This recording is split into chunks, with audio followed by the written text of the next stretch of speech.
માંગરોળ તાલુકામાં ફરી એકવાર મતદાર યાદી સુધારણાની પ્રક્રિયા વિવાદોના વંટેલે ચડી છે। એસઆઈઆર કામગીરી દરમિયાન વડાલા અને આજક ગામોમાં મોટા પાયે ફોર્મ નંબર 7 ભરાતા સ્થાનિક ગ્રામજનોમાં ભારે રોષ ફેલાયો છે। ગ્રામજનોનો આક્ષેપો છે કે રાજકીય કિન્નાખોરી અથવા અન્ય ઈરાદાથી મતદારોના નામ કમી કરવા માટે ખોટી રીતે આ ફોર્મ ભરવામાં આવ્યા છે। આંકડાકીય વિગતો મુજબ વાડલા ગામમાં અંદાજે 91 અને આજક ગામમાં 116 જેટલા ફોર્મ નંબર 7 ભરાતા સમગ્ર વિસ્તારમાં અસંતોષ ફેલાયો છે। આ પ્રક્રિયાને શંકાસ્પદ ગણાવીને બંને ગામના રહેવાસીઓ મોટી સંખ્યામાં મામલતદાર કચેરીએ પહોંચ્યા હતા અને લેખિત રજૂઆત કરી પારદર્શક તપાસની માંગ કરી છે।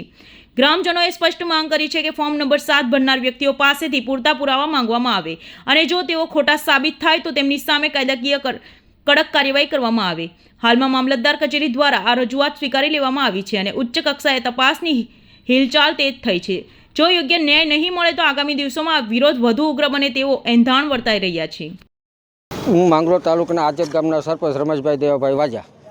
અમારું કહેવાનો મતલબ એમ છે કે આ જે મતદાન યાદીમાં નામ કમી કર્યા કયા કારણોસરથી કર્યા, કયા હેતુથી કર્યા, નહીં કોઈ ડોક્યુમેન્ટ નહીં કંઈ, તો એટલા નામ બહુમતીથી કાઢી નાખાય, શા માટે કાઢ્યા? તંત્રને અમારી એવી માંગ છે કે આની માથે જે કોઈ અધિકારી આવતા હોય કડકમાં કડક કાર્યવાહી કરવા વિનંતી। મારું નામ પરમાર જયંતિલાલ કારાભાઈ પરમાર, સરપંચ શ્રી ગ્રામ પંચાયત વાડલા।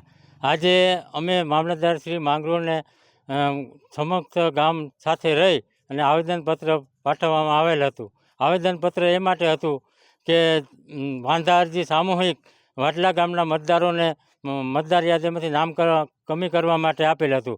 તે તદ્દન ખોટું અને ગેરબંધારણીય હતું અને જે હાલ જે મતદારની અરજી આપેલ છે તે રાજા સાહેબ પહેલાંના વાડલા ગામમાં રહે છે, અત્યારે રહે છે અને હાલ પણ રહે છે અને જે લોકોએ કૃત્ય કર્યું તે ગેરબંધારણીય છે અને લોકશાહીને ખતમ કરવા માટેનું આ એક ષડયંત્ર છે।